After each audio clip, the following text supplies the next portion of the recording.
Donc merci d'avoir répondu à l'invitation du CAPLC et du CAGI, donc le Centre de recherche sur les pouvoirs locaux dans la Caraïbe et le Centre d'analyse géopolitique internationale.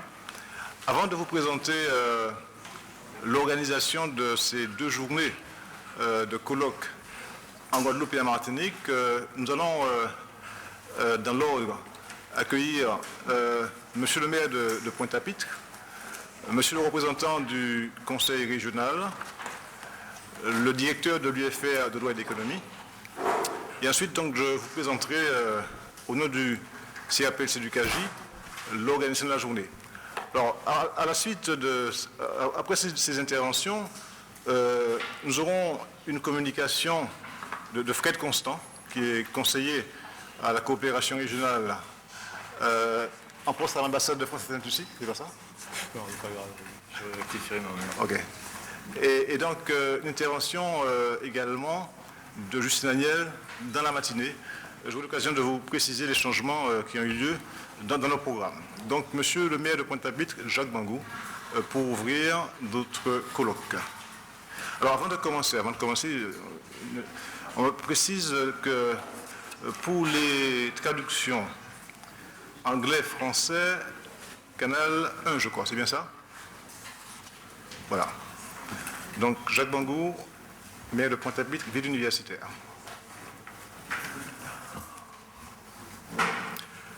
Merci.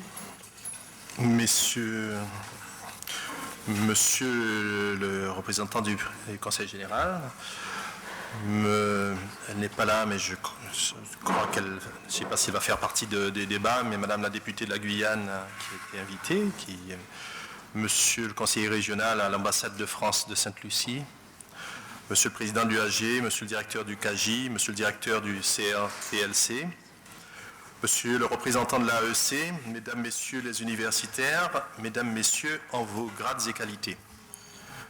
Je voudrais d'abord dire l'intérêt qui est le mien sur la tenue d'une telle conférence universitaire, puisque au-delà d'une réflexion purement intellectuelle, il s'agit d'avoir pour nous tous les bases, les analyses qui nous permettent de faire évoluer non seulement la coopération, mais plus généralement le contact, les échanges, la vie des différents peuples qui occupent le bassin de la Grande Caraïbe, et à mes yeux, c'est fondamental.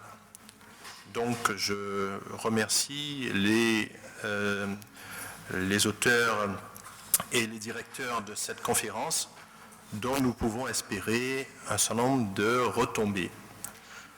Je voudrais également souligner que cette conférence arrive dans un contexte, à mes yeux, particulier. L'élection aux États-Unis du président Barack Obama n'est pas un événement anodin, et au-delà de tous les fantasmes, de tous les espoirs, de tout ce qu'on peut espérer dans une évolution des relations entre cette grande puissance et le monde, et particulièrement entre cette grande puissance et le bassin caribéen, et sans anticiper sur ce qu'il nous apportera de bénéfique, je souhaiterais souligner ce qui est déjà un fait acquis. La présence de Barack Obama à la présidence des États-Unis est pour nous un signe, non pas seulement un signe, mais la réalité que les minorités que nous représentons au sein des grands blocs, l'Europe, les États-Unis, ou au sein des grandes nations telles que la France, l'Allemagne, l'Angleterre, la Hollande, pour ne citer que les pays qui sont directement liés à la Caraïbe, à l'exception de l'Allemagne, pardon, que ces minorités sont désormais plus visibles et que désormais elles peuvent espérer être mieux entendues et mieux vues.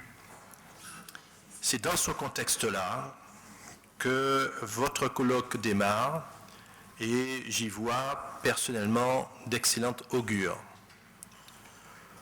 Je ne ferai pas de commentaires sur l'aspect strictement économique que vous allez développer dans vos travaux.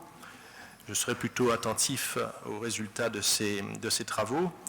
Je voudrais souligner pour ma part deux points qui me semblent importants et l'un pour lequel, politiquement, je souhaite m'engager et je demanderai à vos structures, KJ et APLC, de nous aider officiellement à présenter les requêtes au gouvernement. La première chose, c'est la question du transport. Je viens de l'évoquer à l'instant avec M. Josse, le professeur Josse, on en parlait à l'instant. La question des transports dans la Caraïbe, pour lesquels je pense qu'il y a lieu de voir si, à l'occasion des échanges économiques et des traités qui sont proposés aux signatures des uns et des autres, il n'y a pas lieu de demander qu'il y ait conjointement une action politique, une intervention politique pour renforcer ou apporter un soutien aux structures de transport qui permettraient de rapprocher, soit par voie maritime, soit par voie aérienne, les différents secteurs de la Caraïbe. La deuxième chose qui vraiment, j'en fais actuellement mon cheval de bataille, c'est la circulation des hommes à l'intérieur de la Grande Caraïbe. Elle est peut-être possible dans certains secteurs, mais j'ai le regret de déplorer qu'en ce qui concerne la Guadeloupe et la Martinique et en partie la Guyane, cette circulation des hommes est scandaleusement, et j'insiste beaucoup, scandaleusement limitée dans un sens, créant dans nos régions, dans nos pays, des apartheids en sens inverse, si on peut dire, puisque, alors qu'il nous est possible, à nous Guadeloupéens, de nous déplacer sans visa dans pratiquement, quand je dis pratiquement, je crois que c'est toute la Grande Caraïbe, il est impossible, à contrario, aux ressortissants de notre environnement, de pouvoir se déplacer en Guadeloupe, en Martinique ou en Guyane, sans passer par les fourches codines de visa, dont les conditions de demande et les conditions de délivrance sont scandaleuses.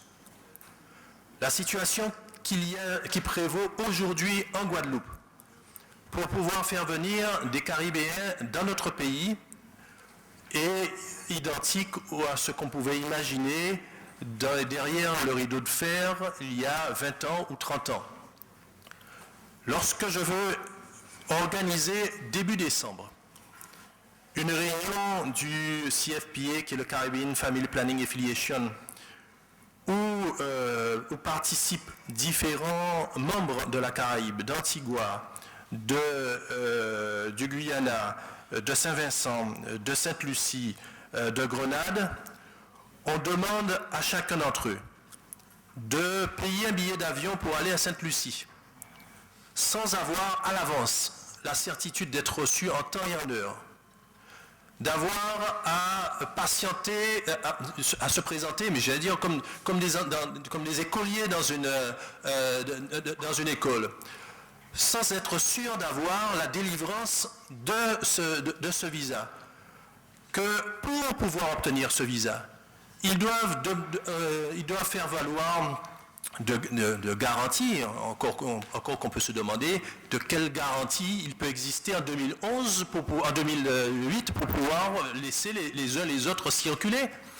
Je dois, moi en Guadeloupe, écrire au préfet pour le supplier d'avoir une influence vis-à-vis de l'ambassadeur de Sainte-Lucie pour pouvoir recevoir chez moi, dans mon pays, un collègue de la Caraïbe. C'est inacceptable. Les travaux que vous pouvez avoir aujourd'hui n'ont aucun sens. Mais je le saurai, monsieur Constant, je le saurai. Mais pour le moment, moi c'est ce qu'on me dit. C'est la réponse qui est faite à mes collègues de la Caraïbe. On leur dit, téléphonez à votre collègue en Guadeloupe, dites-lui d'appeler le préfet, dites-lui d'avoir l'obligeance d'envoyer un mot à l'ambassadeur. Alors bien sûr que je sais que dorénavant, les liens directs que j'ai aujourd'hui avec M. Constant me permettront de l'avoir. Mais nous ne pouvons pas accepter une situation de droit qui est celle-ci. Les travaux d'aujourd'hui n'ont pas de sens. Et la question des transports entre nos pays n'a pas de sens si nous ne pouvons pas faire circuler les hommes, à commencer par les universitaires et les personnalités que vous êtes. Je rappelle que très récemment, il y a eu dans le domaine sportif, dans la Coupe Digicel, une manifestation qui a eu un énorme succès populaire, mais que l'une des équipes étrangères était sur le territoire de la Guadeloupe illégalement, parce qu'il a fallu fermer les yeux, parce qu'il était matériellement impossible d'obtenir dans les délais tous les papiers nécessaires pour qu'ils puissent être normalement ici en Guadeloupe, rencontrer leurs homologues de la Caraïbe dans le cadre de cette coupe, de cette rencontre sportive.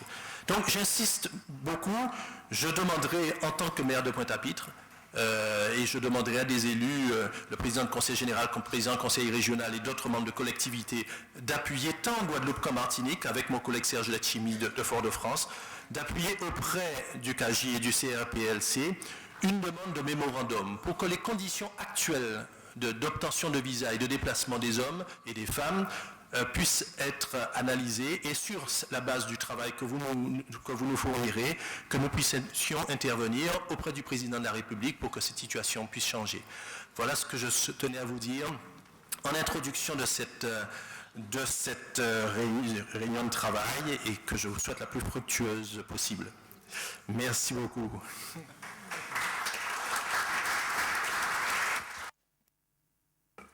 Merci, monsieur le maire. Vous voyez que nous sommes déjà entrés dans le vif du sujet pratiquement, d'où l'intérêt de ces questions de coopération et d'intégration régionale. Donc après l'intervention de Jacques Mangou, nous allons donc passer la parole à monsieur Jean-Louis Boucard, représentant le président du conseil régional de Guadeloupe. Jean-Louis Boucard. Bonjour à tous, monsieur le maire de Pointe-à-Pitre, monsieur le représentant de l'université, monsieur le directeur de l'UFR de sciences juridiques et économiques, et je vois dans la salle des personnalités que je côtoie et que j'ai eu l'occasion de côtoyer plus amplement par le passé, monsieur Ruben Sidier-Valdès, ex-secrétaire général de l'Association des États de la Caraïbe, qui a toujours été, je dirais, présent à toutes nos rencontres qui font justement avancer la coopération régionale et l'insertion régionale. Madame Sénémo, aussi de l'ambassade de France à Trinidad, et bien entendu monsieur Fred Constant à la table, qui aussi nous accompagne régulièrement dans nos travaux pour cette construction de cette insertion régionale. Je voudrais vous présenter en premier lieu les excuses donc du conseiller régional qui devait être là, qui est plus en charge de ces questions, mais qui malheureusement est pris sur une autre réunion importante. Comme vous le savez, nous avons en même temps un projet que l'on conduit, nous, Région Guadeloupe, en partenariat avec l'Association des États de la Caraïbe, c'est la mise en place de la zone de tourisme durable de la Caraïbe. Donc voilà des choses un peu concrètes sur lesquelles on travaille.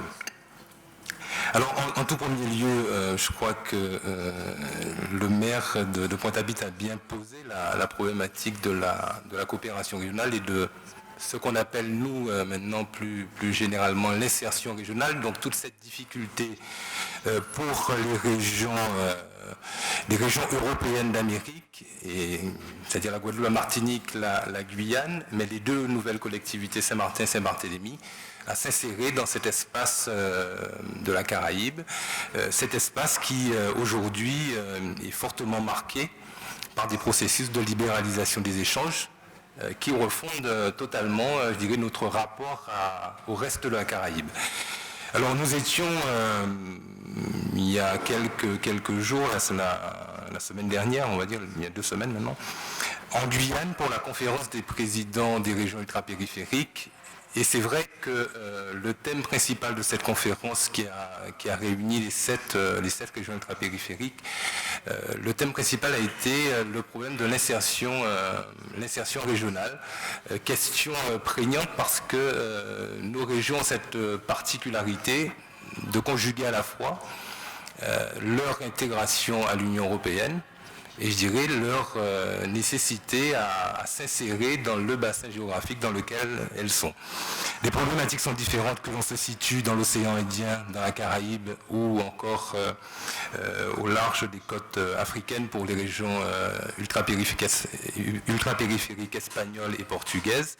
Mais nous sommes vraiment dans une construction et les travaux de cette conférence vont très probablement mettre le droit, plus précisément, mais dans la perspective de cet outil qu'est l'accord de partenariat économique Union européenne-CARIFORUM. Cette conférence va mettre le droit justement sur cette complexité maintenant de passer sur ce qui a été pendant longtemps considéré comme une vue de l'esprit à une réalité concrète, puisque ça affecte désormais, je dirais, le champ de nos échanges commerciaux avec le reste de la Caraïbe. Alors, je crois qu'on est aussi dans un contexte politique qui est lié effectivement à l'élection d'un nouveau président aux États-Unis, avec beaucoup d'espoir que cela suscite. Mais nous sommes aussi dans un contexte particulier de crise financière.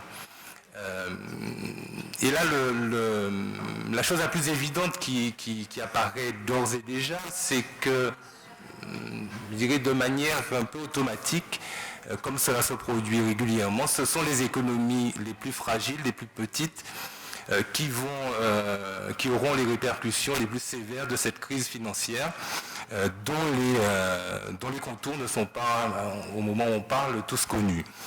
Donc cela suppose aujourd'hui que dans le cadre de la construction je dirais d'une zone de libre-échange telle que le prévoit l'accord entre l'Union européenne et le CARIFORUM, il convient nécessairement d'envisager certes la défense d'intérêts propres à chacune des entités de cet espace commun, mais il convient aussi, comme on le fait, comme on commence à avoir des résultats d'ailleurs sur ce champ-là, il convient d'envisager des partenariats avec nos voisins afin de renforcer les capacités productives de cet espace commun de coopération. Au moment où nous parlons, pour faire simple, on a pour habitude de regarder nos voisins comme des concurrents, et nos voisins aussi nous regardent comme des concurrents majeurs. Le commerce intra-régional ne représente que 8 à 10%. C'est-à-dire que les pays échangent seulement 8 à 10%. L'ensemble de ces échanges ne représente que cela. Donc ça veut dire que les marges de progression, elles sont plutôt endogènes. Et toute la problématique aujourd'hui vise à voir comment les pays de la Caraïbe, à qui l'Union européenne a présenté l'accord de partenariat comme vecteur de développement, comment ces pays de la Caraïbe, y compris les régions européennes de la zone, comment elles vont réussir à renforcer leurs capacités productives pour pouvoir prendre une part plus importante dans le cadre de ces échanges qui sont maintenant dominés dans le sens nord-sud et pas du tout tel qu'on peut l'imaginer entre les pays de la Caraïbe. Donc, je crois aussi pouvoir dire que les dernières crispations qu'on a eues avant la signature de cet accord ont bien mis en évidence justement l'inquiétude de ces pays de la Caraïbe à obtenir de la Commission européenne le maximum de garanties leur permettant de qualifier leurs économies par des politiques d'accompagnement, notamment à travers le Fonds européen de développement régional, pour leur permettre justement de jouer un rôle plus moteur que celui qu'on a connu jusqu'ici. Nous, région européenne de la zone, nous sommes dans cette même problématique puisque nous échangeons très peu avec le reste de la Caraïbe. Et la définition même de nos programmes de soutien structurel, tels qu'on les négocie avec la Commission européenne dans le cadre des programmes opérationnels, vise justement à insérer dans nos démarches de développement une priorité à l'innovation, une priorité à la recherche, nous permettant justement de doter nos productions de valeur ajoutée pour se différencier sur un marché qui aujourd'hui se caractérise par des productions un peu similaires. Les productions des régions européennes de la zone ne vont trouver sur cette zone de chalandise que constitue la Caraïbe des voies de débouché que si nous parvenons justement à leur conférer cette innovation qui permettra qu'on leur adjoigne une valeur ajoutée d'une part, mais des avantages distinctifs. Donc c'est tout l'enjeu des secteurs productifs tels qu'ils ont été définis dans les politiques régionales. Alors concernant la préparation de l'accord, juste vous dire, pour faire rapide, ça a toujours été une question très prégnante pour la collectivité régionale. Le président Lurel s'est très en amont même du début de la négociation, s'est rapproché de la Commission européenne pour s'assurer que les collectivités, les régions européennes ultrapériphériques seraient prises en compte, du moins leurs intérêts seraient pris en compte dans la négociation.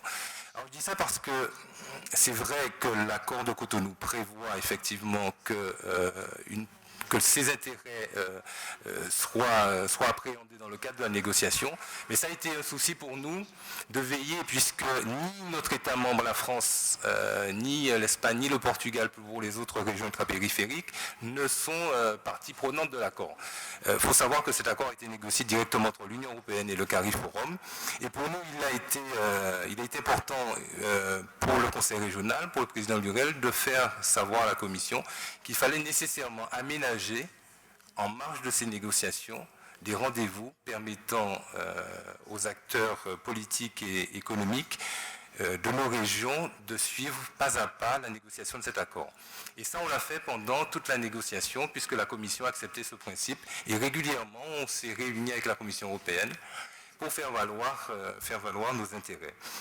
Autre chose que je voudrais dire, c'est que la région Guadeloupe a conduit un projet qui s'intitulait RECIC, renforcement des capacités institutionnelles et administratives des régions ultrapériphériques, mais celles qui nous concernent, celles de la Caraïbe, donc Guadeloupe, Martinique, Guyane. C'est un projet qui a été élaboré avec nos partenaires et qui a visé, dans un premier temps, à élaborer toutes les études, à réaliser toutes les études sur les forces et faiblesses de nos économies. Ça nous a permis très concrètement de savoir le champ du possible dans cette négociation et de faire remonter à la Commission européenne, je dirais, les lignes de faiblesse qu'il fallait prendre en compte. Et c'est ainsi qu'on a pu très concrètement mettre en évidence l'impact de la suppression, par exemple, de l'octroi de mer, puisqu'il faut savoir qu'en marge de cette négociation, les pays de la Caraïbe demandaient cette suppression. Et très tôt, c'est-à-dire dès le début de la négociation, la Commission européenne a retiré des négociations cette question-là qui n'a jamais été abordée. Ensuite, ça nous a permis aussi de voir quels auraient été les impacts du désarmement douanier, la suppression donc des droits de douane. Il faut savoir que nous sommes dans une situation de forte asymétrie, c'est-à-dire qu'aujourd'hui, le marché des DOM, Guadeloupe, Martinique est très ouvert, alors que les marchés caribéens sont très fermés à nos productions. Donc, l'impact de la suppression de droits de douane, on l'a évalué avec précision. La suppression n'a pas d'impact important. Bon, je prends un exemple très concret. La suppression de droits de douane sur le kiwi n'a pas d'impact sur aucune production locale. La suppression d'un droit de douane de 2% sur les oranges Ça n'empêche pas qu'aujourd'hui, malgré ces droits de douane, qu'on retrouve dans tous les supermarchés des importations de la République dominicaine. Donc ça veut dire que très concrètement, on a sous-pesé l'impact de ces suppressions et on aboutit en fait à un accord qui aujourd'hui, malgré la suppression de ces droits de douane, n'aura pas d'impact très fort sur l'économie de la Guadeloupe. Alors, pour conclure, vous dire que on considère que l'accord qui a été signé aujourd'hui par 13 pays sur 15, prend en compte en très large partie les attentes qu'on avait vis-à-vis de cette négociation. En premier lieu, l'inscription dans cet accord d'une clause de sauvegarde régionalisée, c'est-à-dire qui pourrait être déclenchée, qui peut être déclenchée de manière plus aisée que les clauses OMC, en cas de déséquilibre avéré d'importation, c'est-à-dire que si on s'apercevait qu'une de nos productions était menacée, on pourrait faire jouer cette clause de sauvegarde de manière immédiate, un peu comme l'a fait la France il y a 2 ans de cela pour le textile chinois, bloquant des bateaux qui déversaient des marchandises sur le marché national. Autre chose qu'on a obtenue, c'est l'exclusion de l'accord de la banane et du sucre, donc secteur sensible pour nous. En matière de libéralisation des échanges, des services, là on a aussi obtenu que ne puissent venir offrir des services sur le territoire des DOM que des prestataires de services hautement qualifiés, pour éviter justement ce qu'on a connu au sein même de l'Union européenne, c'est-à-dire la problématique du plombier chinois qui pourrait venir ici offrir, et vice-versa, offrir des services de basse qualification et venir concurrencer une économie comme la nôtre. Autre chose qui a été prise en compte dans cet accord, c'est le respect des normes phytosanitaires. Alors c'est important de le dire parce que ces normes phytosanitaires s'appliquent à nos productions. Tout producteur sur le marché guadeloupéen, martiniquais ou guyanais applique ces normes phytosanitaires. Et c'est vrai qu'au début de la négociation, il y avait une demande quand même assez importante des pays ACP, de la zone, de pouvoir se passer de ces normes. Donc là, on ne crée pas de distorsion, chacun doit respecter ces mêmes normes. Donc on est quand même avec un cadre qui permet des échanges équilibrés. Alors bien entendu, cet accord va se mettre en place progressivement. On a une période d'adaptation qui est relativement longue. Je voudrais vous dire en conclusion que le projet qu'on a conduit dans le cadre du programme Interreg, on va le continuer. Donc on va déposer un nouveau programme pour la période 2007-2013. Et là, ça nous permettra de continuer nos échanges avec les pays ACP de la zone et essayer en fait de construire de manière conjointe cet espace commun de coopération sur lequel on fonde beaucoup d'espoir. Je vous remercie.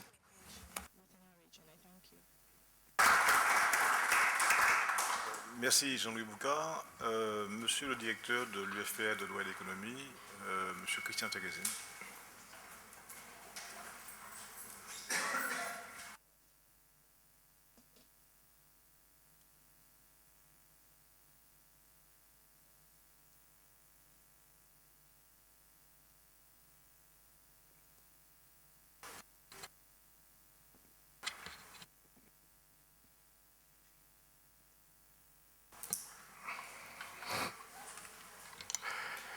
Monsieur le maire de la ville de Pointe-à-Pitre, monsieur le représentant de la région Guadeloupe, et je crois que nous avons également le représentant du Conseil général,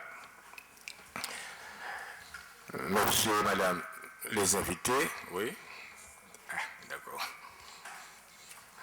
Chers collègues, chers étudiants, bonjour et bienvenue à l'UFR des sciences juridiques et économiques de Guadeloupe. Je dois remercier également tous nos collègues du CAGI et du CEPLC pour avoir organisé ce colloque international consacré bien entendu à un thème qui est d'actualité et qui cadre bien avec la volonté de nos collectivités, notamment de la région Guadeloupe, de développer, bien entendu, la coopération dans la zone Caraïbe. Donc c'est un colloque particulièrement important. Il faut quand même souligner que cette manifestation scientifique organisée par nos collègues montre bien que la recherche à l'université, et plus précisément à l'UFR de la Guadeloupe, n'est pas un vain mot, mais une réalité, d'autant plus que nous savons dans quelles conditions que nos équipes de recherche doivent travailler. Je dirais des conditions plus que déplorables. Et je voudrais profiter de l'occasion pour remercier le maire de la ville de Pointe-à-Pitre qui a bien voulu mettre un local à la disposition du CAGI pour lui permettre de travailler dans de meilleures conditions. Donc merci, monsieur le maire. En choisissant comme thème les nouvelles tendances de la coopération et de l'intégration régionale, le CAGI, à mon avis, montre une fois de plus que la recherche ne doit pas être déconnectée de nos réalités sociales et économiques. Bien, aujourd'hui même, nous avons des élections pour désigner nos représentants au conseil scientifique. Nous allons bientôt signer le contrat quadriennal et je pense que le volet recherche constitue un volet extrêmement important de ce plan de contrat quadriennal. Et le vice-président du conseil scientifique soulignait qu'un projet de recherche, c'est un projet de société. Autrement dit, qu'il doit y avoir, si vous voulez, des relations étroites entre la recherche et les besoins et les attentes de nos décideurs, aussi bien politiques que chefs d'entreprise et nos concitoyens. Donc, en choisissant ce thème, je crois que Fouad Renaud et Justin Daniel, les responsables des équipes de recherche qui ont organisé ce colloque, ne pouvaient pas faire mieux, d'autant plus, je ne sais pas si c'était un hasard, heureux ou malheureux, nous avons vu avec l'événement très récent concernant l'élection du président américain que nous connaissons, eh bien certainement les choses vont changer au niveau des relations internationales. Donc je crois que le thème, c'est un thème qui intéresse tout le monde et qui nous interpelle, ou du moins devrait nous interpeller. Je pense que nous ne pourrons pas vivre indéfiniment en faisant abstraction de notre environnement caribéen et américain et nous tourner toujours vers l'Europe, vers la mère patrie, vers la France. Je crois que si nous voulons préparer un avenir serein pour notre pays, il est temps que nous commençons à regarder ce qui se passe autour de nous et qui vit dans notre environnement. Donc je crois que ce thème doit interpeller tout un chacun, aussi bien universitaires, politiciens, chefs d'entreprise, guadeloupéens, concitoyens, etc. Donc, je dois féliciter nos collègues pour avoir, bien entendu, organisé cette manifestation. Et enfin, il faut souligner, c'est une des caractéristiques de cette manifestation, de ce colloque international, la volonté des organisateurs d'associer aussi bien des politistes, des juristes, des économistes, des géographes. C'est également important d'avoir sollicité des spécialistes des relations internationales de la zone Caraïbe, en invitant bien entendu nos collègues universitaires des États de la Caraïbe. Donc je crois que tous les ingrédients sont réunis pour que cette manifestation soit une manifestation de grande qualité. Donc félicitations, chers collègues, et j'espère que les travaux se dérouleront dans une ambiance de sérénité et seront extrêmement enrichissants pour l'avenir. Merci encore.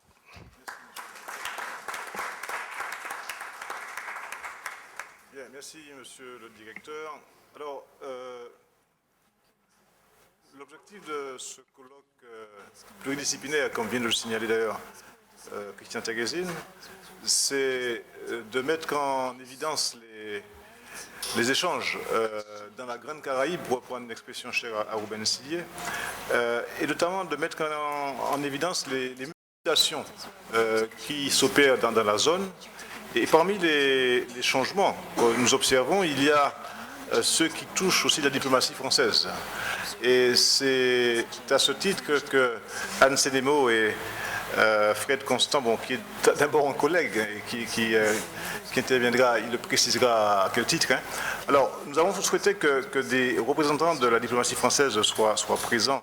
Fred interviendra aujourd'hui en Guadeloupe et Anne Sénémo en Martinique demain. Donc, nous allons passer la parole à Fred Constant pour nous présenter ce qu'il intitule la révision du dispositif diplomatique français dans la zone. N'est-ce pas? Merci. Merci. Mesdames, Messieurs, je ne sais plus vraiment à quel titre je vais m'adresser à vous ce matin. Partagé que je suis entre la tentation de reprendre à la volée ce qui a été dit ici et là avant moi, avant que je prenne la parole, et en même temps celle tout aussi légitime de répondre à l'invitation qui m'a été adressée fort amicalement par le directeur du KJ. Sans doute ferai-je un peu des deux, comme j'en ai un peu l'habitude. Mais permettez-moi tout d'abord de dire avec quel plaisir je me retrouve parmi vous après ces années passées à l'étranger, dans cet amphithéâtre en particulier que j'ai apprécié dès sa livraison, même si je n'ai pas eu l'occasion d'y enseigner, et qui me donne aujourd'hui en tout cas le plaisir de revoir des visages connus. Certains devrais-je en faire ici la confession semi-publique avec un peu plus de cheveux blancs, d'autres avec un peu moins de cheveux, mais dans tous les cas, j'ai le même plaisir à retrouver les uns et les autres, et je vois que l'œuvre commune de notre alma mater se poursuit, sans doute avec des difficultés qu'il ne faut pas négliger, mais je crois que la volonté est là et c'est peut-être l'essentiel. Alors, diplomate, enfin je ne sais pas si c'est à ce titre que je vais m'exprimer ce matin, universitaire assurément, et si certains de mes propos devaient être un peu trop, on va dire, lissés, ce ne serait jamais qu'un diplomate d'occasion qui les tiendrait. Autant vous dire que j'ai bien l'intention, en répondant à l'invitation qui m'a été adressée, de vous dire mon sentiment sur un dispositif, celui de la coopération régionale, en pleine mutation, qu'on le veuille ou non, et qui, là aussi, qu'on le veuille ou non, intègre les services extérieurs de l'État au pluriel, en particulier ceux du ministère des Affaires étrangères. Mais avant de ce faire, je voudrais ouvrir deux autres liminaires pour entrer progressivement dans le sujet. L'opportunité que nous offre à tous cette réunion scientifique, c'est de permettre à l'information de mieux circuler entre nous. Vous savez peut-être encore mieux que moi combien, à la source des carences d'analyse, il y a avant tout des carences d'information. Il y a souvent des niveaux d'information qui sont tellement différents entre les uns et les autres, entre les institutions, entre les pays, entre les partenaires, qu'il n'est pas étonnant d'accumuler parfois de grosses et de très grosses difficultés, qui sont les difficultés des malentendus, principalement. Donc, le but principal de mon intervention, c'est d'essayer d'apporter ma contribution à combler des lacunes d'information. Par exemple, depuis quelque temps que je suis donc détaché au ministère des Affaires étrangères, je me rends compte combien la plupart des interlocuteurs ne savent pas ce qu'est une ambassade, ne savent pas quelles sont les missions d'une ambassade. De même, je me rends compte, pour être tout à fait équitable, que beaucoup de mes collègues diplomates de carrière, ceux-là, ne savent pas ce qu'est un système politico-administratif. Ils ne savent pas ce qu'est une collectivité territoriale, un conseil régional, un conseil général. Ils ne savent pas en particulier comment ces collectivités évoluent dans notre région, avec quelles prérogatives, avec quel particularisme. Ils ne connaissent pas l'histoire de la région dans laquelle ils sont appelés à intervenir. Donc, encore une fois, sans vouloir me placer d'emblée à la position médiane, qui serait celle où on a toujours raison, mon intention est d'apporter des éléments d'information aux uns et aux autres. Et si ce rôle de passeur pouvait servir, j'en serais le premier heureux. Dernière observation liminaire, pour rappeler quand même, j'oublie pas mon horizon disciplinaire, que l'intégration, c'est ce qu'on appelle l'intégration, les processus d'intégration et de coopération régionale, moi je les pose d'emblée comme des équations de pouvoir. Il ne s'agit pas, au-delà des slogans, vous savez, le ministère des Affaires étrangères a un slogan qui est commode, solidarité et développement. Dans les deux cas, c'est du pouvoir dont il s'agit. Et comme on ne se refait pas, en préparant ces quelques notes, il m'est revenu cette formule que j'avais sans doute quand j'officiais ici, et que je reprends bien volontiers, et qui pose la coopération régionale, les processus de coopération régionale, comme des expressions spatialisées de relations de pouvoir. Des expressions spatialisées de relations de pouvoir qui sont marquées tantôt par des rapports de concurrence, et on l'a dit tout à l'heure, et on pourrait développer ad nauseam dans ce domaine, y compris entre les collectivités territoriales, en laissant de côté l'État, qui sont marqués tantôt par des rapports de conflit, même si le conflit est souvent symbolique. On fait des grands moulinets pour pas grand-chose. Et qui sont heureusement aussi, il faut le dire, marqués par des rapports de complémentarité. Il arrive que, ici et là, eh bien, le partenariat que chacun appelle de ses voeux fonctionne. J'en veux pour preuve, dans l'actualité récente, l'heureux dénouement de l'arraisonnement de quelques bateaux de pêcheurs martiniquais dans les eaux territoriales de la Dominique, et qui a permis, suite à l'enchaînement heureux d'interventions complémentaires, de parvenir à une solution rapide, équitable, et qui a préservé les bonnes relations de voisinage entre les pays concernés. Voilà pour les quelques liminaires. Mon propos, puisque j'ai un sujet, visera plus simplement et plus directement à répondre à traiter les 4 points suivants. Tout d'abord, je voudrais très rapidement rappeler les facteurs de la révision du dispositif diplomatique français en général et dans les Caraïbes en particulier. Ensuite, je voudrais vous indiquer les modalités pratiques par lesquelles cette révision est en train de se faire sous nos yeux.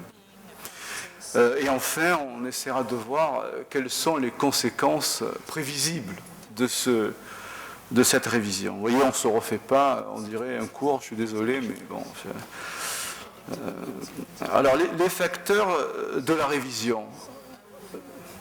il ne vous a pas échappé que depuis un peu plus d'une année, nous avons un nouveau président de la République qui a été élu sous le signe de la rupture.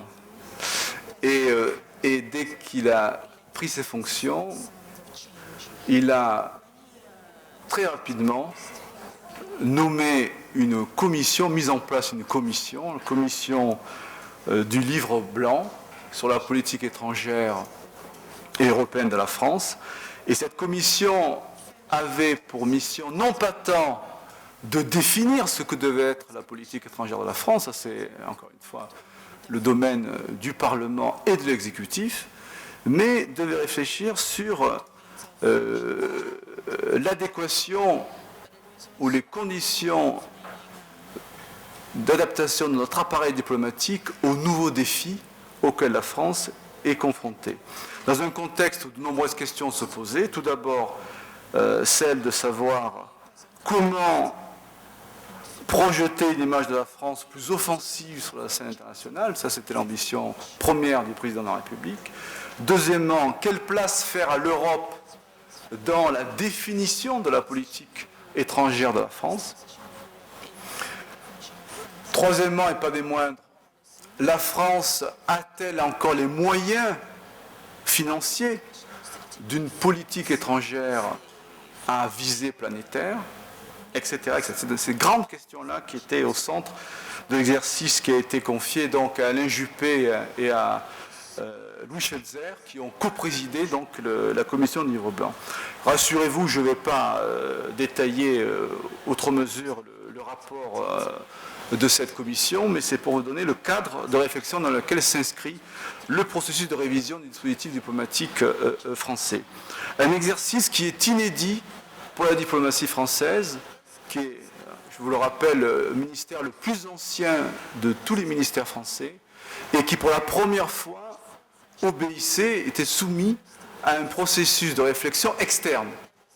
Jusque-là, c'était les diplomates eux-mêmes qui avaient la charge de réfléchir sur la manière d'adapter la diplomatie, en tout cas l'appareil diplomatique, aux nouveaux défis auxquels le pays était confronté. Donc c'est la première fois que c'est un regard extérieur de 40 personnalités qui se sont penchées sur ces questions-là. Et elles l'ont fait en ayant deux contraintes majeures. La première, c'est celle de l'exercice parallèle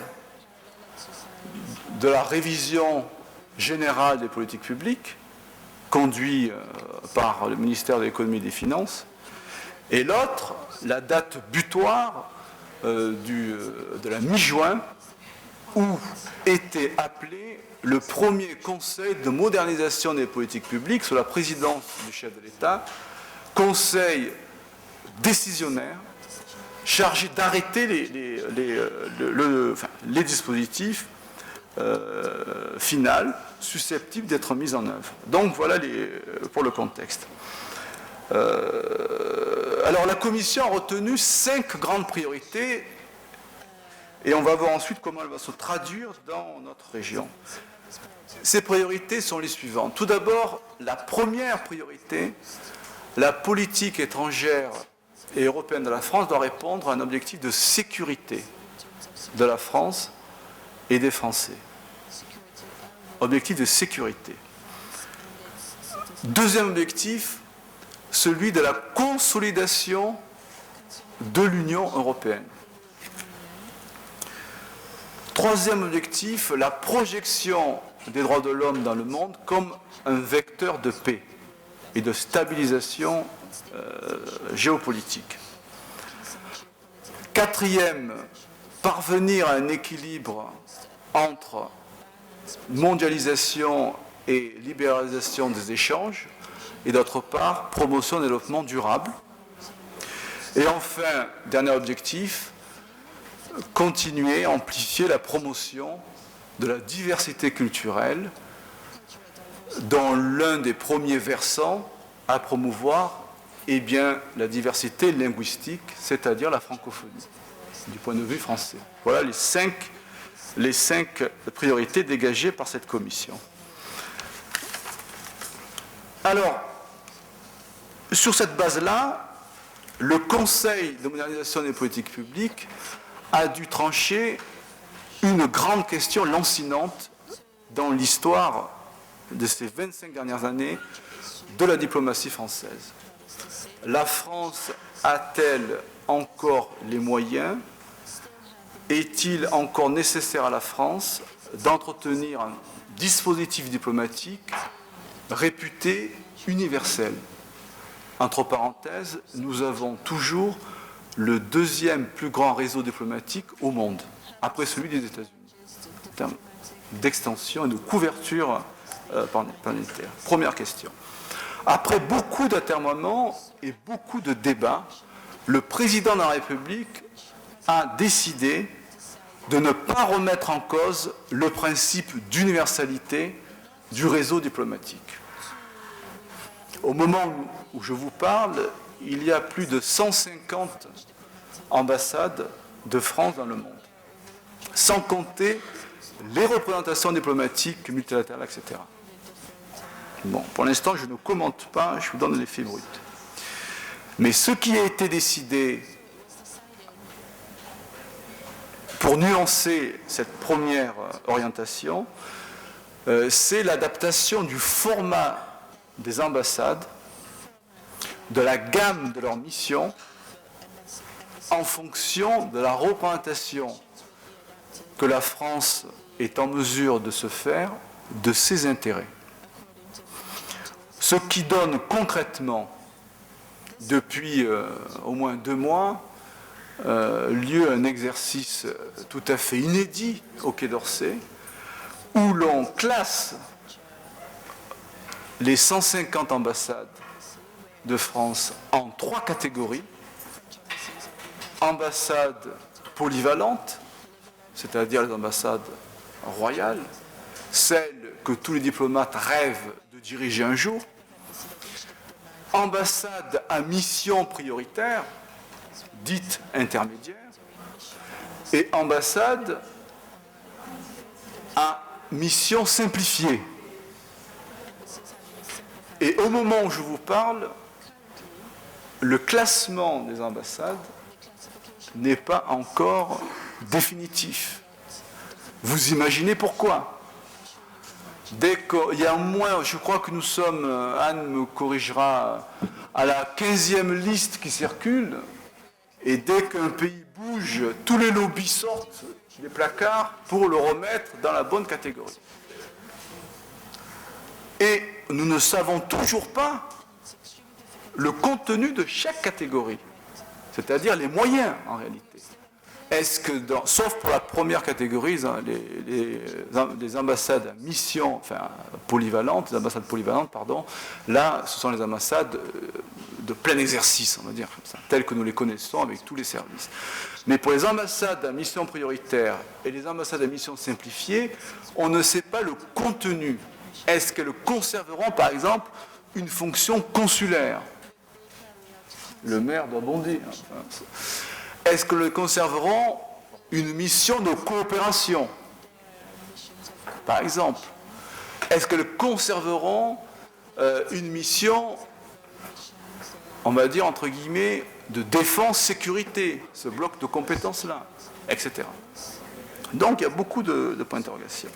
Je me suis quand même amusé, risqué, à projeter de ce que je sais, moi, du fonctionnement de nos ambassades dans la région, notre dispositif de la Caraïbe dans ces catégories.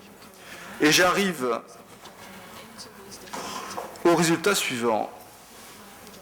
Il y aurait 4 ambassades dans la Caraïbe de France, donc à mission prioritaire, aucune polyvalente, ça va de soi, mais il n'y en avait pas avant. Cuba, notamment avec l'évolution de la position de l'Union européenne sur Cuba, que vous savez, et peut-être, il faut rester prudent, un dégel de la position des États-Unis d'Amérique, donc Cuba, Haïti, la République dominicaine, et je ne dis pas ça pour faire plaisir à notre ami Ruben, et l'ambassade de France accréditée auprès des États membres de l'OSCE, et je ne dis pas ça parce que je m'y trouve par hasard en poste, Donc les 4 qui seraient missions prioritaires, et les 4 qui tomberaient, certains disent dans la trappe, des missions simplifiées seraient la Jamaïque et les Bahamas au nord, Trinidad et Tobago donc au sud, les 2 Guyanes, donc Guyana et Suriname. Nous verrons ce que nous dira l'histoire dans quelques semaines, voire quelques mois, enfin on ne sait pas trop quand ça va être tranché. Toujours est-il que les missions de nos ambassades dans la région, telles que je viens de les énumérer, tournent autour de 4 grandes priorités. Et là aussi, ce sont des éléments, des documents publics. Je m'étonne de voir comment souvent cela est entouré de secrets alors que ce sont des documents publics.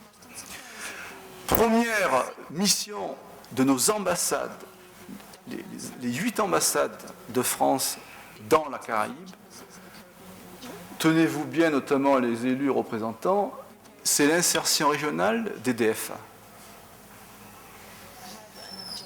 Alors quand on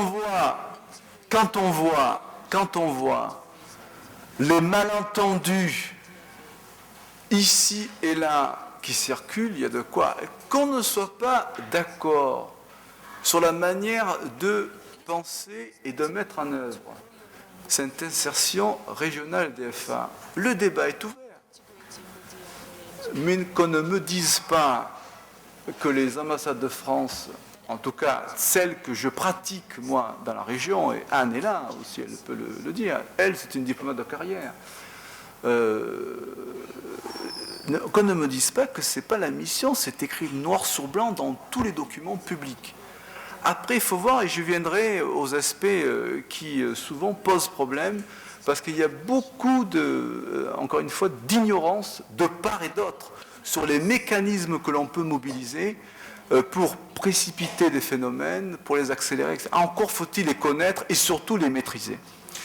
Deuxième mission de nos ambassades, la lutte contre les trafics illicites de toute nature. Troisième mission, mais qui est une mission classique, la protection consulaire des Français et la défense des intérêts sécuritaires de la France d'une manière générale. Ça touche à la fois à la sécurité et à la sûreté, pour ceux qui maîtrisent la différence.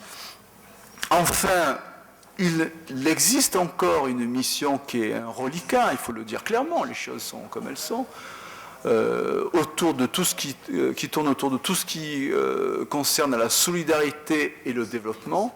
Alors il est vrai que l'époque où les ambassades géraient des millions d'euros au titre du don est révolue. Je vous renvoie à la réforme du ministère de la Coopération et à son intégration il y a une vingtaine d'années maintenant au sein du ministère des Affaires étrangères, à la suppression de la coopération, et surtout à la sortie de la zone de solidarité prioritaire de la plupart des États de la Caraïbe, qui s'est produit en 2002. Et c'est suite à ce déclassement des États qui ont atteint un niveau de revenu per capita relativement élevé aux standards internationaux que les ambassades ont perdu une partie sensible de leurs moyens financiers d'intervention au titre du don, je dis bien, de la subvention. Ce qui subsiste, c'est un dispositif de prêt faiblement concessionnel, de prêts qui sont gérés par notre réseau AFD, d'Agence française de développement, qui est devenu d'ailleurs l'opérateur de la France pour la mise en œuvre de l'aide publique au développement dans le monde entier. Premièrement, les tendances perceptibles, c'est un resserrement du trousseau des politiques publiques. Il est certain que les ambassades, alors certains vont voir ça avec une touche d'humour, en disant que déjà qu'elles ne faisaient pas grand-chose, si on resserre les dispositifs, le trousseau des politiques locales, elles ne vont pas en faire davantage. Non, moi je crois qu'il y aura et c'est déjà ce que nous sommes en train de faire, une plus forte concentration de nos moyens sur des objectifs plus étroits. C'est incontestable. Bon. Et ce qui restera la mission prioritaire, je le répète, c'est de contribuer à l'insertion régionale des DF1. Et je le dis comme je le pense, dans mon précédent poste, c'était pareil, dans l'océan Indien. Nous sommes là pour faciliter la circulation des hommes, pas pour être des obstacles. Et il me plaît d'ailleurs d'avoir un exemple vivant à citer, puisque j'ai été saisi par mon voisin de droite, il y a combien 3 jours. Et pour une intervention au profit de Ruben. Et Ruben a eu son visa. C'est un problème d'information. Le dispositif permet, encore une fois, j'insiste, il faut toucher les bonnes personnes au bon moment. Alors, ce n'est pas satisfaisant dans l'absolu, et je n'élude pas le débat, mais il faut savoir qu'il y a auprès de chaque ambassade des listes d'attention prioritaires que les ambassadeurs ont pour mission d'actualiser et qui permettent à des personnalités de quelque secteur qu'ils soient de bénéficier de visas de circulation qui peuvent être valables jusqu'à 3 ans. Mais il faut le savoir. Bon, ça c'est un premier point. Et pour ne pas vous faire tout un cours sur le consulaire, c'est un premier point. Deuxièmement, je rappelle ici que le préfet, en sa qualité de directeur, enfin, pas directeur, mais patron de la sécurité intérieure, c'est le préfet qui a le pouvoir d'admettre ou de ne pas admettre un ressortissant étranger sur le territoire national.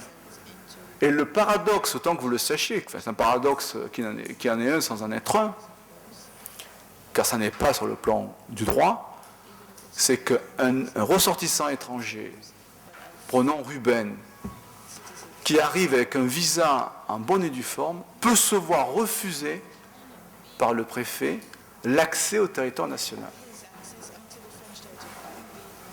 Donc c'est le préfet, encore une fois. Et les préfets travaillent avec les ambassadeurs.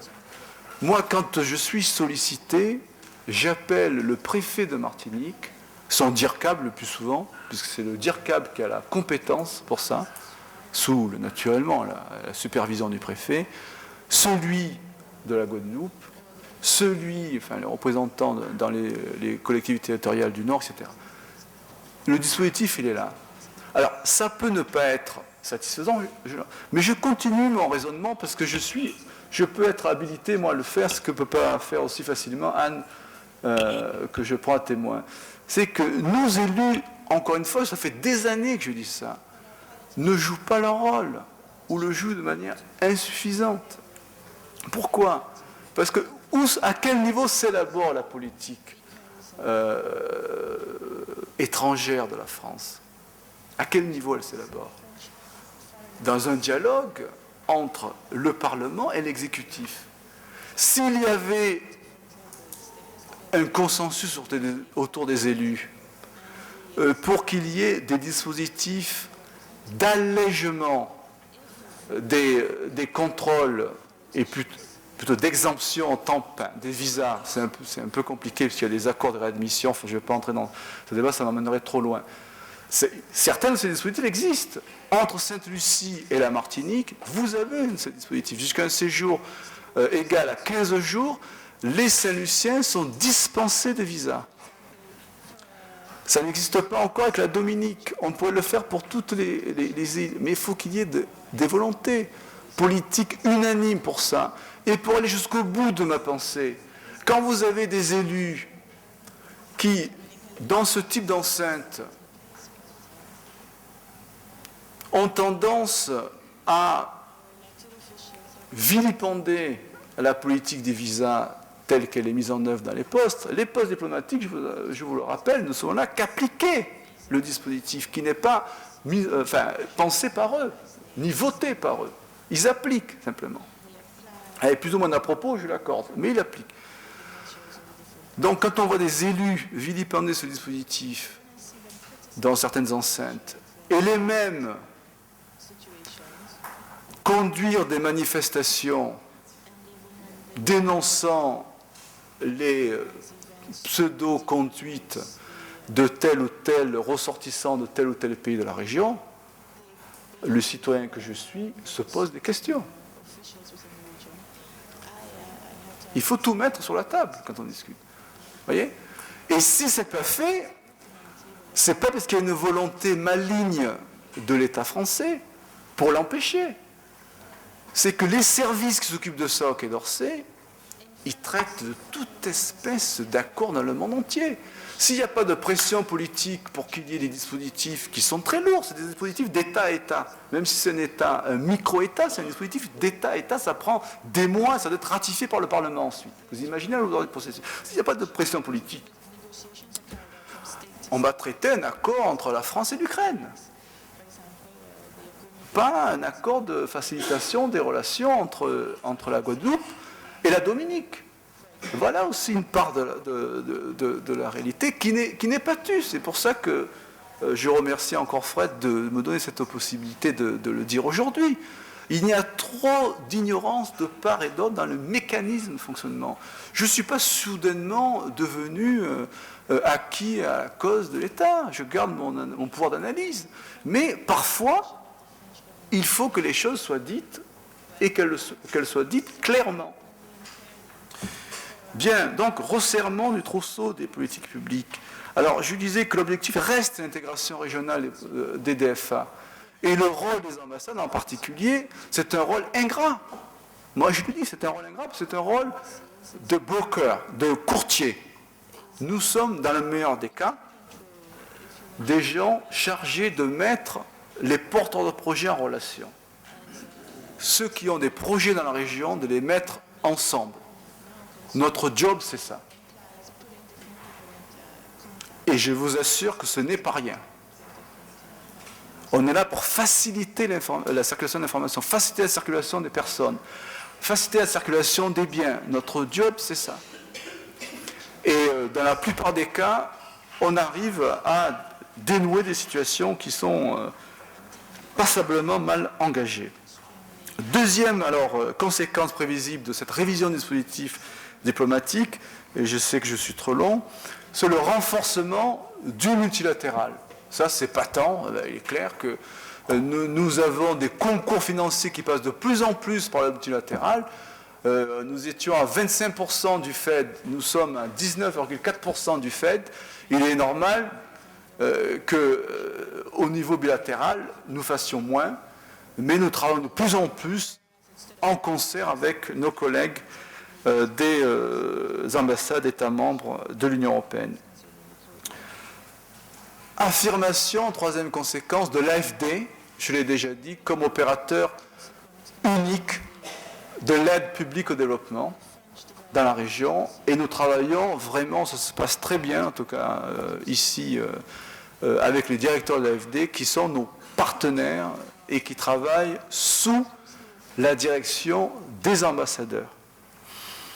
Et là, j'en viens à une grande question, et moi je suis assez optimiste, c'est sur la redéfinition en cours des compétences entre l'État, je ne dis même pas les ambassades, l'État et les collectivités territoriales quand il s'agit de la politique internationale non régalienne. Alors vous savez qu'il y a un grand chantier qui s'est ouvert, c'est celui de la modernisation la réforme des collectivités locales. La lettre de mission, elle est centrée sur la simplification des niveaux d'administration publique locale, c'est-à-dire qu'on souhaiterait alléger le dispositif, supprimer un niveau, mais il y a également dans la lettre de mission que le président de la République a adressé à Édouard Balladur, un aspect relatif à l'international.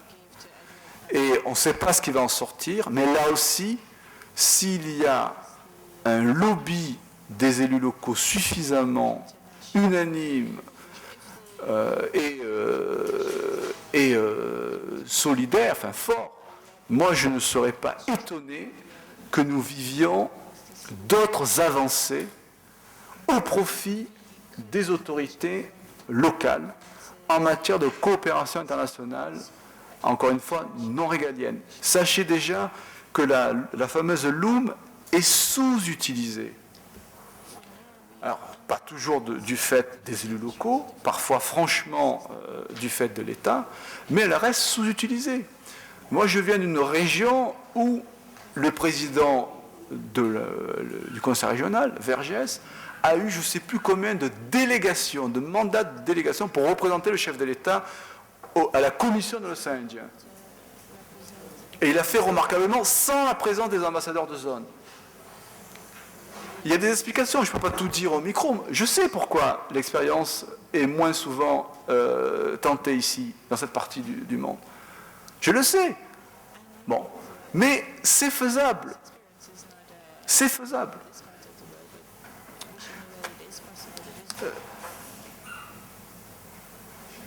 Quand je vois par ailleurs la sous-consommation, et je reste dans mon idée, des crédits qui sont mis à disposition des régions en matière de coopération régionale, je plaide pour la miséricorde, pour la charité chrétienne. Vous voyez ce que je veux dire? On ne s'improvise pas spécialiste de coopération régionale. C'est un métier. Il faut l'investir. Ça prend du temps. Il faut apprendre. Et je crois que là, des diplomates professionnels, qui sont ce qu'ils sont, tous ne sont pas effectivement flamboyants, mais il y a de grands professionnels aussi, ben, ça peut aider.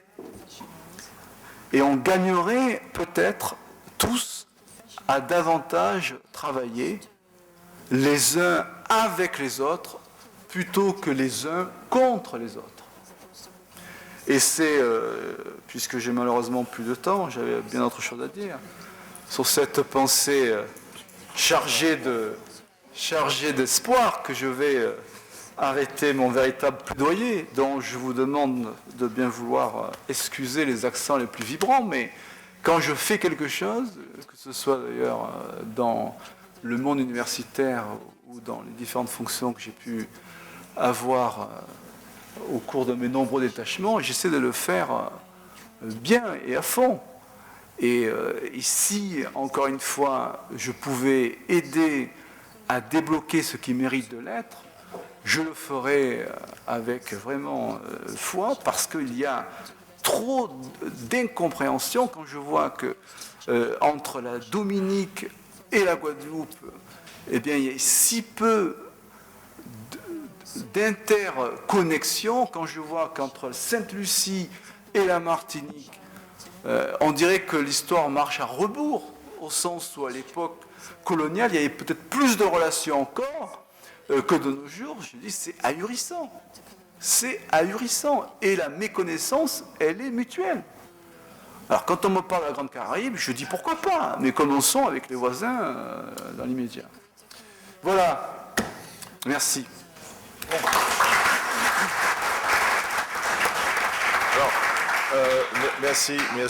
merci Fred. Alors, vous imaginez bien que l'intervention de Fred appelle des réactions. Alors, malheureusement, on ne pourra pas avoir de débat sur cette intervention. Je voulais dire que un des points que je relève de l'intervention de Fred, c'est la question du consensus politique pour faire avancer les dossiers. Alors, j'accorde, c'est-à-dire un petit temps de réaction, une brève réaction du maire de Pointe-à-Pitre qui souhaitait réagir justement brièvement sur l'intervention de Fred. Ah. Finalement, le débat est ouvert, donc réaction également de Jean-Louis Bocard, mais monsieur, si possible, Et rapide, très bien.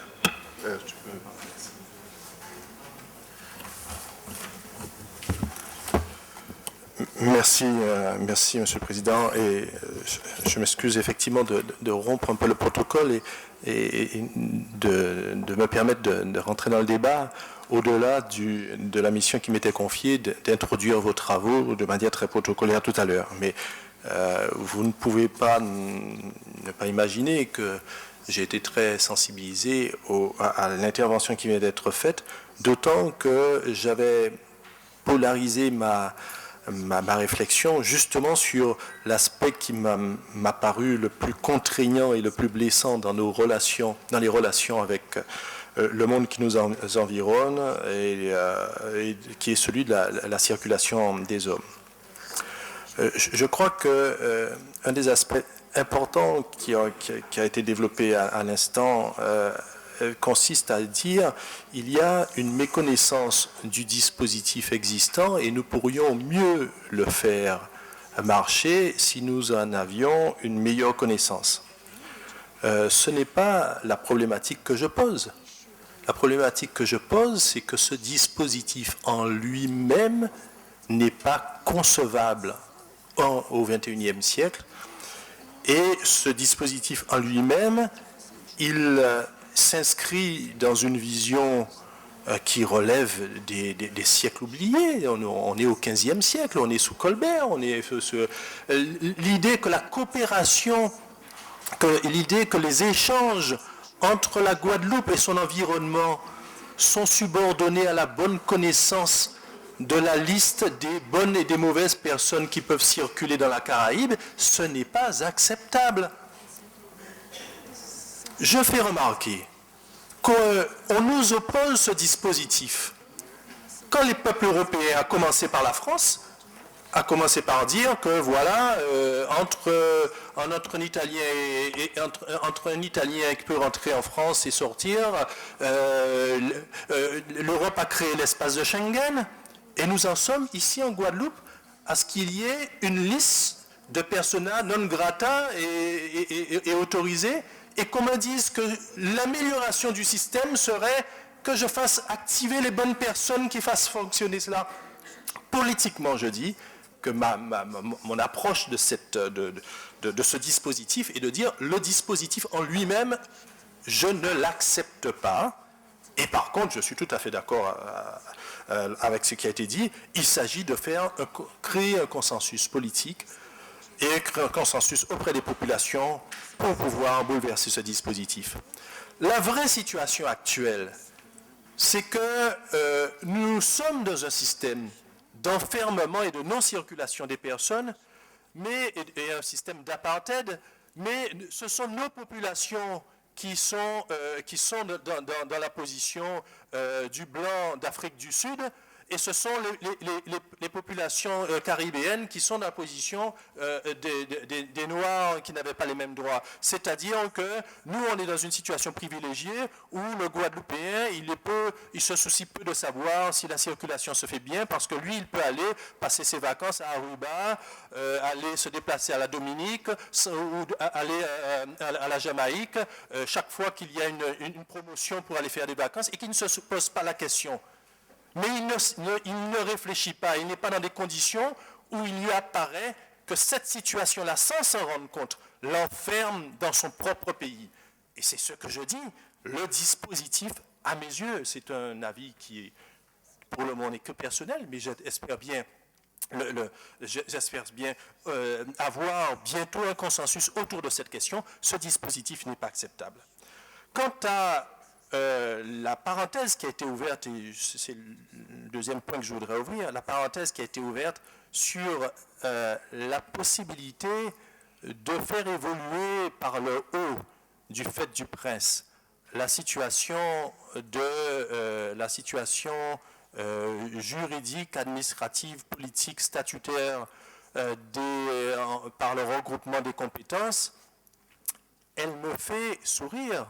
Bien entendu, ce n'est pas moi qui, depuis 20 ans ou 30 ans, me bats pour une assemblée unique, ce n'est pas moi qui dirais qu'il y a qu'il n'y a pas non seulement nécessité, mais du bon sens à regrouper dans une seule fonction politique des compétences uniques sur un territoire unique, mais il y a quand même quelque chose que je ne peux manquer de souligner auprès des universitaires et en particulier de nos invités de l'extérieur. Il y a quand même un certain paradoxe que, après avoir lutté contre toute forme d'espérance d'évolution statutaire et de relations de gestion de la politique et des compétences en Guadeloupe, et qu'on est conduit à contribuer, même si nous, Guadeloupéens, nous avons une large partie responsabilité, nous, politiques, nous avons une large responsabilité dans cela, contribuer à l'échec du référendum de 2003,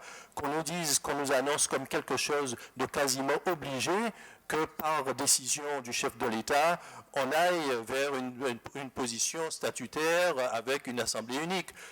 C'est le processus-là encore, ce n'est pas le résultat que je mets en question, puisque moi-même je me bats depuis des décennies sur cela. Mais c'est le processus qui est avilisant, c'est le processus qui ne permettra pas aux populations de s'approprier l'outil administratif et juridique pour en faire l'outil de leur vie quotidienne. Parce que d'un côté, on les aura empêchés d'avoir une réflexion légitime et d'aboutir au meilleur choix, pour pouvoir accepter quelque chose qui est apporté par le prince. Voilà, je vous remercie. Donc, on n'aura pas de débat sur la question, et même si on pourra revenir plus en détail sur la question, sur ce que vous voulez, parce que d'autres personnes me sollicitent. Alors, je passe la parole à Jean-Louis Boucard pour la dernière réaction sur... Non, mais très rapidement, monsieur, on a pris beaucoup de retard. C'est vrai que l'intervention de Fred pourrait laisser penser que finalement, il n'y a qu'à modifier les règles pour construire cette intégration régionale. Je veux dire, on n'a qu'à voir la salle, comment elle est composée aujourd'hui. Bon, c'est vrai qu'on a des élites, c'est une manifestation ouverte au grand public. Il n'y aura pas d'insertion régionale. Moi, j'emploie le terme insertion régionale pour ce qui nous concerne. Il n'y aura pas d'insertion régionale si les populations ne sont pas véritablement partie prenante de cette insertion. Et ça, ce n'est pas une question d'ambassade, ce n'est pas une question de négociation entre Fred et moi quand il faut faire venir une équipe de football et qu'au dernier moment, l'arrière-centre est changé et que là, bon, on a un problème parce que lui, il est refusé. Ce n'est pas cette question-là.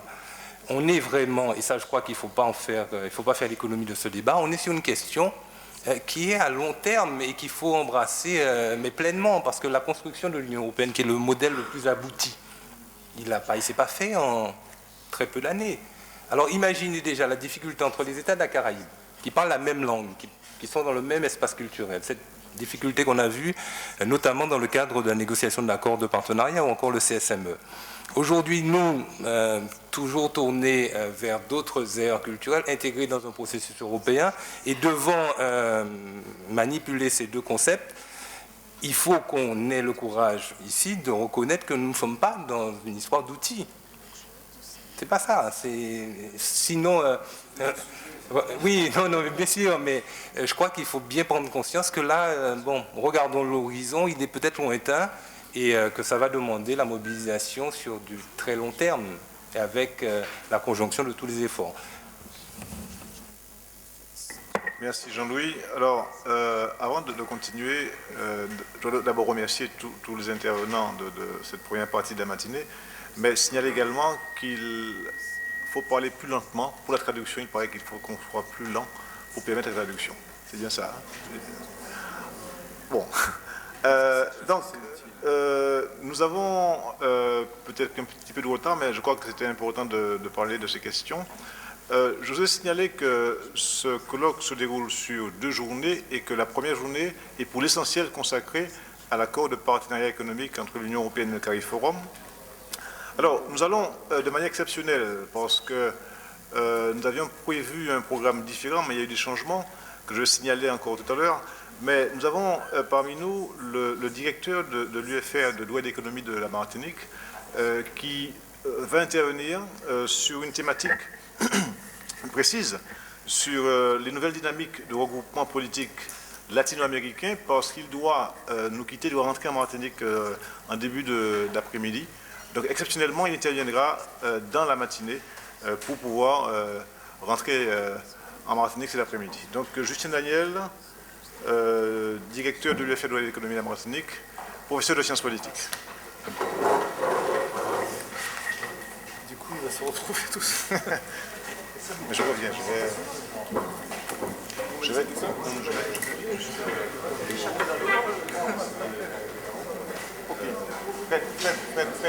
Fred.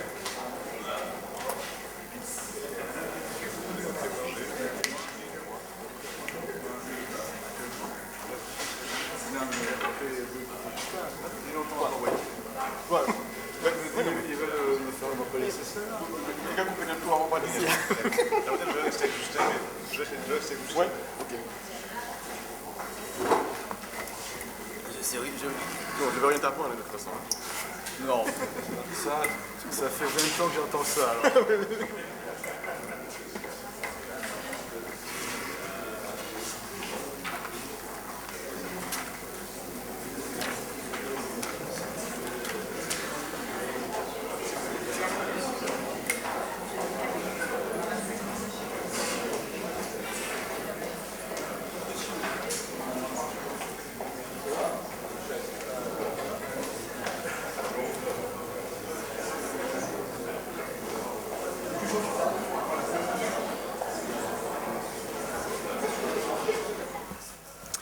Bien, merci chers collègues. Permettez-moi tout d'abord de vous saluer et vous dire que je suis très heureux d'être parmi vous ce matin, même si malheureusement je dois vous abandonner assez rapidement. Et je voudrais profiter d'ailleurs pour formuler un petit rectificatif aux propos bienveillants tenus tout à l'heure par mon collègue et ami le doyen Thérisine, puisque malheureusement, pour des raisons indépendantes de ma volonté, je n'ai pas vraiment participé à la mise en place de cette manifestation, puisque ce travail est revenu au professeur Emmanuel Josse, qui est directeur du CRPLC, avec toutes ses collaboratrices qui sont ici présentes, puisque d'une certaine façon, monsieur le professeur Josse est béni entre toutes les femmes du CRPLC. Je voudrais vous demander également de me pardonner, puisque je serai amené, compte tenu des circonstances, à survoler, et je dirais même à survoler à très haute altitude, le sujet qui m'a été proposé. Je vais vous infliger donc un traitement assez cursif, enfin un traitement cursif, mais en même temps je me console en me disant que mes propos vont sans doute entrer en résonance avec ceux que vont tenir ceux qui vont me suivre, et je leur laisse le soin éventuellement de les compléter. Alors, le sujet qui m'a été proposé, c'est les nouvelles dynamiques de regroupement politique latino-américain. La formulation de tel sujet laisse supposer bien évidemment qu'il existe des dynamiques anciennes en la matière, des dynamiques plus ou moins fondées sur la rhétorique que nous connaissons tous de l'origine culturelle commune. Je n'ai pas le temps malheureusement d'entrer dans les détails, mais il est désormais acquis qu'il existe grosso modo 3 phases dans l'histoire des intégrations latino-américaines. La première phase, c'est celle sans doute du rêve bolivarien de l'unité de l'Amérique latine au XIXe siècle, un rêve qui a été de manière quasi systématique, c'est pas la peine de revenir là-dessus, démenti par les faits. Et puis au XXe siècle, après la Deuxième Guerre mondiale, il y a eu une phase que je qualifierais de régionalisme introverti et qui correspond en gros aux années 50, 60. Cette phase est née en quelque sorte en réponse aux chocs extérieurs et notamment à la mise en place parallèlement en Europe de la communauté européenne. Et elle correspondait en même temps à des tentatives de réponse aux attentes, notamment en matière d'industrialisation et d'autonomie politique.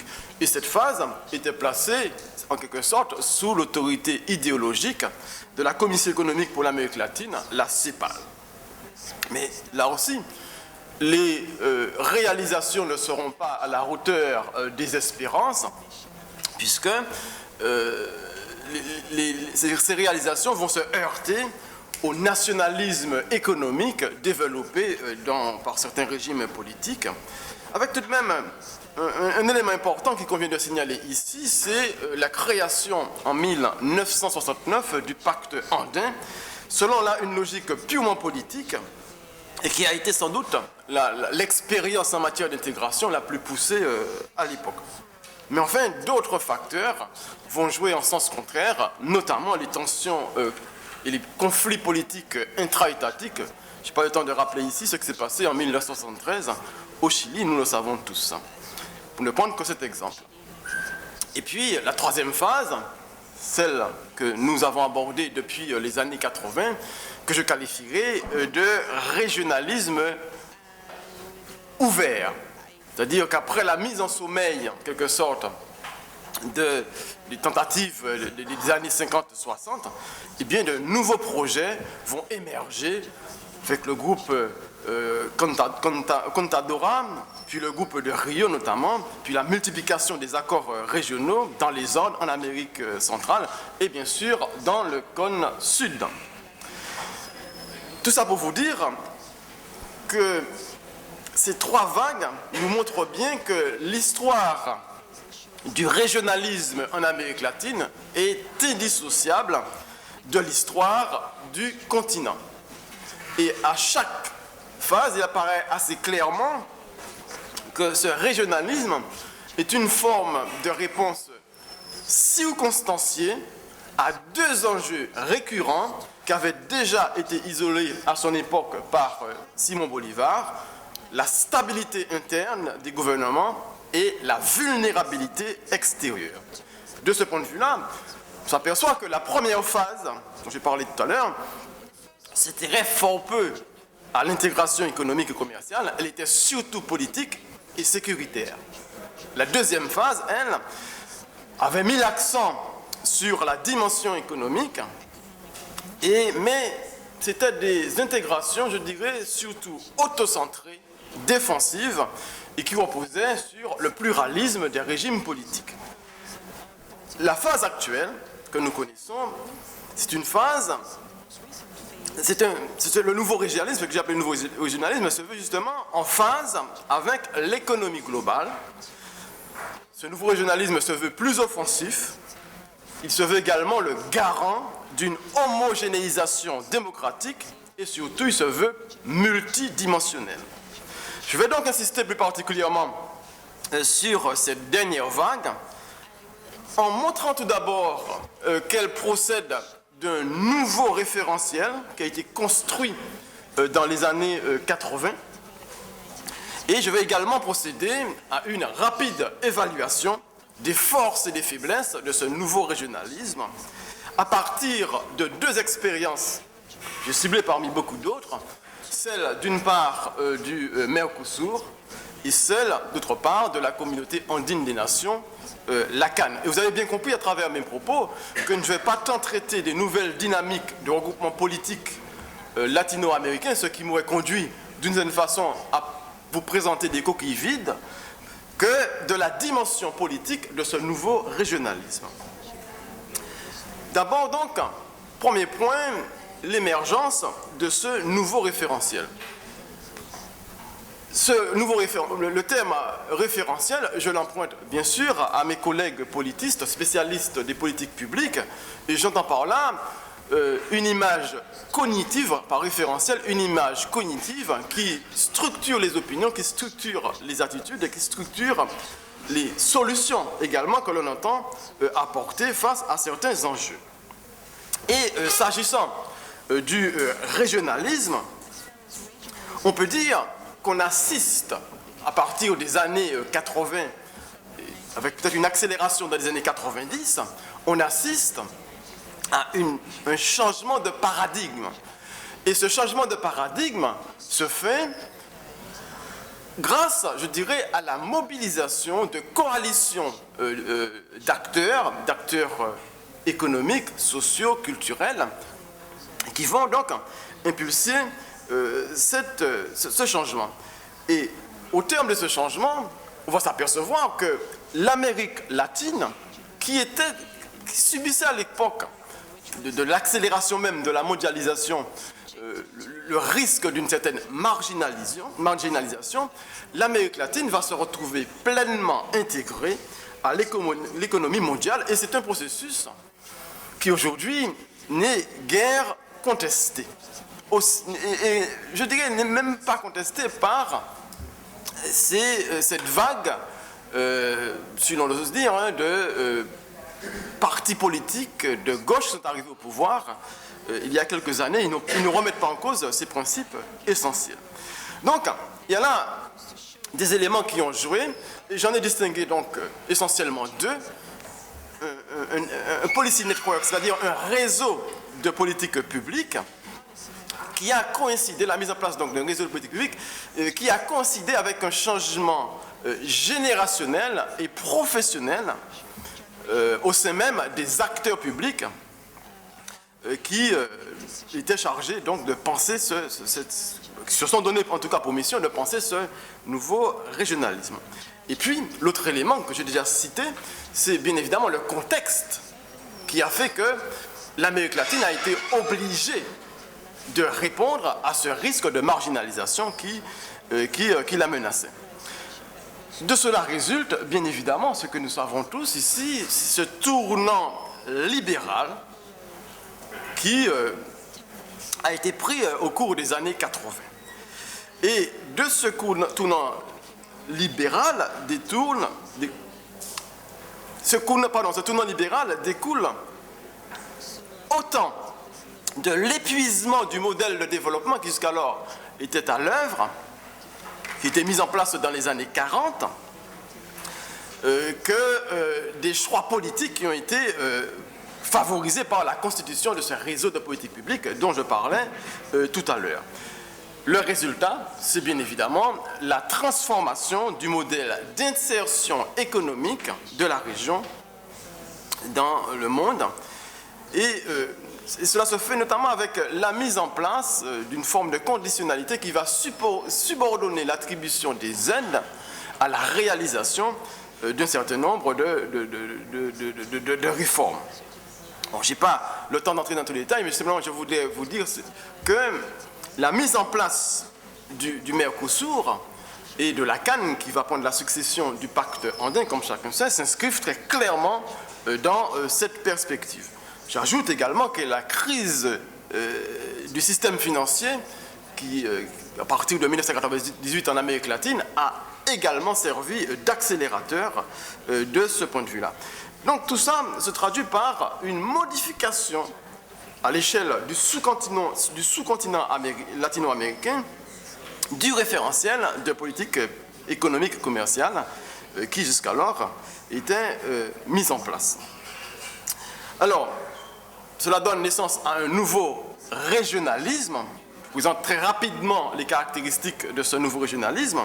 D'abord, il est multidimensionnel, puisqu'il va de pair avec la grande diversité, je dirais, des intégrations régionales, ce qui d'ailleurs ne facilite pas son interprétation ou sa conceptualisation. Sur le plan interne, ce nouveau régionalisme est conçu comme un facteur de consolidation de la démocratie et du développement économique. Et un autre élément qu'il convient de signaler ici, qui me semble intéressant, c'est que si ce nouveau régionalisme, c'est le fruit d'initiatives étatiques, eh bien, les nouvelles expériences en la matière ont été récupérées, avec d'ailleurs l'appui des pouvoirs publics, par des coalitions d'acteurs socio-économiques, notamment en provenance du monde des entreprises. Et là, il y a une différence très nette avec l'ancien modèle de régionalisme que nous connaissions jusqu'alors. Mais avec aussi une conséquence qui est la suivante, c'est que si le secteur privé semble gagner en importance, les institutions communes demeurent peu développées à travers ce nouveau régionalisme. Au fond, c'est un nouveau régionalisme qui est caractérisé par un présidentialisme très développé et qui se manifeste en particulier par l'instauration de sommets réguliers entre chefs d'État et de gouvernement. Sur le deuxième point, il ne me reste pas beaucoup de temps, ce que j'appelle les forces et les faiblesses de ce nouveau régionalisme et de certaine façon son ambivalence. Je voudrais aborder ce deuxième point en croisant deux séries de variables. Enfin, deux expériences et deux séries de variables. Les deux expériences, c'est d'abord la CAN et le Mercosur, et les variables en question, ce sont précisément les institutions communes et les logiques centripèdes et centrifuges auxquelles sont soumises ces institutions. D'abord, la CAN. Alors, très rapidement, la CAN et le Mercosur.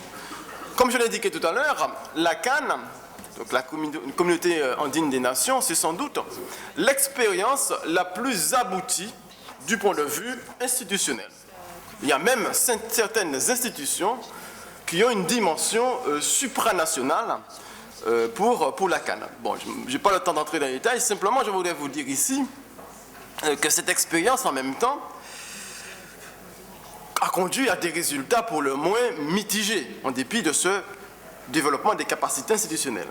Il est impossible, par exemple, au sein de la CAN, il a été impossible de mettre en place une véritable union douanière, même si certaines politiques économiques ont révélé leur efficacité. On a observé aussi des difficultés en matière de coordination des politiques macroéconomiques, etc. Et puis, il y a eu bien sûr des problèmes liés à l'instabilité politique et il y a des logiques économiques divergentes. Eh bien, le Mercosur, c'est le cas de figure exactement inverse. Là, on a un cadre institutionnel qui est moins développé, mais un potentiel nettement plus important. Cadre moins développé du point de vue institutionnel, pour une raison bien simple, c'est que délibérément, les États constitutifs du Mercosur, bon, le Brésil, l'Argentine, le Paraguay et l'Uruguay, puis bon, le Venezuela arrive en 2006, ces États ont préféré privilégier le développement de la coopération, je dirais, de nature économique et commerciale, que de mettre en place des institutions fortes du point de vue politique, de façon à bénéficier d'une certaine souplesse qui a permis jusqu'à maintenant de surmonter les difficultés. Mais en même temps, vous conviendrez que c'est aussi un frein à une véritable intégration. Parce que tel que fonctionne le Mercosur, bien évidemment, on est en présence, je dirais, d'une conception intergouvernementale qui politise forcément le processus d'intégration, puisque le moindre différence sur le plan économique et commercial se traduit bien évidemment par des réunions au sommet. Donc on a voulu mettre en place un cadre institutionnel extrêmement souple et le moins bureaucratique possible, de façon à surmonter les difficultés. Le résultat, c'est que souvent, au sein du Mercosur, il y a des prises de décision unilatérales qui hypothèquent la finalisation de certains objectifs communs, comme la zone de libre-échange ou encore l'union douanière. Sur le deuxième point, et je vais essayer de ne pas trop déborder, savoir les logiques centripètes et les logiques centrifuges, ainsi que le panaméricanisme, et là, je pense que François Taglioni va en parler demain ou cet après-midi, je ne sais plus. Je voudrais dire quand même quelques mots. On observe que le nouveau régionalisme que je viens de vous présenter, eh bien, il est confronté à la difficile conciliation des logiques centripèdes et des logiques centrifuges, un problème que connaît bien notre ami Fred Constant, puisqu'il a travaillé sur ce thème concernant les Caraïbes.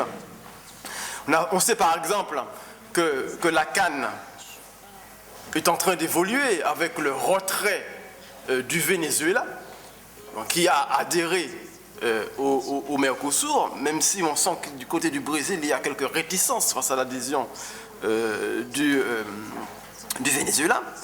Et on sait que le Mercosur lui-même n'échappe pas à ces tendances opposées. La logique supranationale au sein du Mercosur est battue en brèche par des mécanismes intergouvernementaux qui restent prédominants et également est battu en brèche par des stratégies nationales qui priment sur la dynamique communautaire. Je n'apprends rien en disant cela, c'est des phénomènes que l'on observe régulièrement. Au sein d'un même État, peuvent s'affronter et se combiner parfois des logiques nationales et multilatérales. Le Brésil, l'Argentine et le membre associé, le Chili, ont tous des visées hégémoniques sous-continentales. L'Uruguay, le Paraguay et la Bolivie, ainsi que le Pérou, tentent de résister à ces hégémonies en développant simultanément ou alternativement des stratégies intégrationnistes ou de repli. Mais je irai même plus loin. Je dirais que l'opposition aux avancées intégratrices se niche également au cœur même de la démarche d'intégration. Au niveau des États, les intérêts qui poussent à l'intégration sont le plus souvent liés à des considérations d'ordre national et non pas supranational. Et en plus, elles varient en fonction des acteurs. L'Argentine n'a pas le même but que le Brésil. L'Argentine, son objectif, par exemple, c'est la reconstruction de son tissu socio-économique. Le Brésil, c'est une intégration qui dépasse les frontières strictes du Mercosur. Quant à l'Uruguay et au Paraguay, ce qui les intéresse, c'est d'accéder tout simplement à un marché plus large et éventuellement de bénéficier face aux mastodontes de fonds structurels.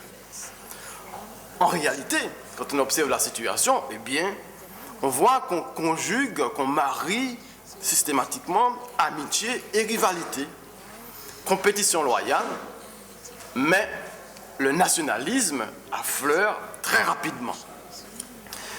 D'autant plus que se pose un dernier défi, je dirais, à ces constructions régionales, c'est le panaméricanisme. Les intégrations doivent faire face à ce défi et bien évidemment aux prétentions hégémoniques des États-Unis. Alors, nul ne sait de quoi sera fait demain avec ce que nous avons vécu cette semaine, mais la question reste posée.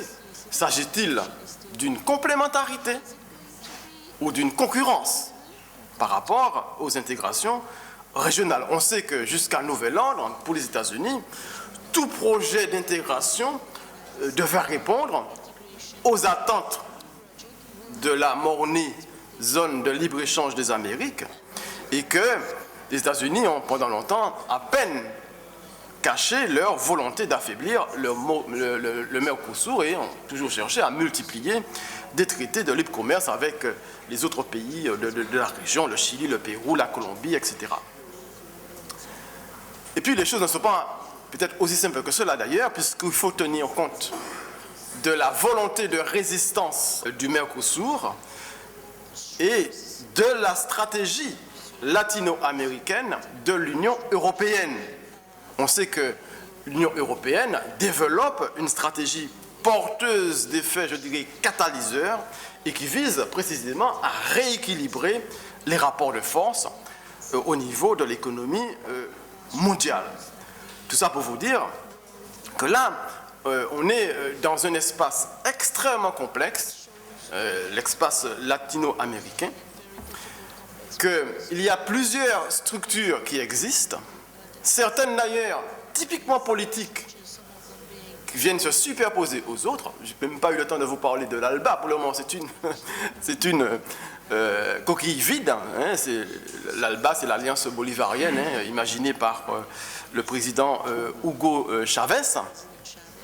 Mais on a l'impression que parfois ces structures entrent en concurrence, qu'elles se superposent plus ou moins, et ça rend parfois totalement illisible les processus d'intégration régionale qui se mettent en place. Et il y a à peine 2 ans, je participais à Paris à un colloque sur le même thème que celui-ci, en présence de hauts fonctionnaires européens, et l'un d'eux a demandé à couper le micro en disant que « aidez-nous à lire ce qui se passe en Amérique latine, tellement c'est compliqué. On voit là qu'il y a un fort potentiel. L'Union européenne est prête à apporter sa contribution, mais encore faudrait-il qu'on puisse parvenir à lire ces différents dispositifs. Monsieur le Président, j'en ai terminé. Merci. Merci. Alors, nous n'aurons pas de débat après l'intervention de Justine Daniel. Malheureusement, on a pris du retard. Je vous propose une petite pause après ces premières interventions, mais je vous annonce quand même qu'à la reprise, nous aurons le débat, en tout cas les interventions sur l'accord de partenariat. Donc nous aurons 3 interventions et ensuite nous associerons aux interventions des représentants du monde de l'entreprise avec l'intervention de Ramesh Ramdin de Trinidad. Et j'ai vu également que nos invités de Martinique et de Guadeloupe sont là, puisque je vois Jean Joachim de l'association des moyennes et petites industries. J'ai vu également Claudie Ali il est là, il n'est plus là, je l'ai vu, il est là. Claudie Ali donc de la Chambre de commerce. Et je crois que Mme Kataye de la Martinique est également présente. Donc nous aurons des interventions sur l'accord de partenariat et des réactions de ces personnalités du monde des affaires après ces 3 interventions. Donc petite pause de maximum 10 minutes. 10 minutes ça m'en dit.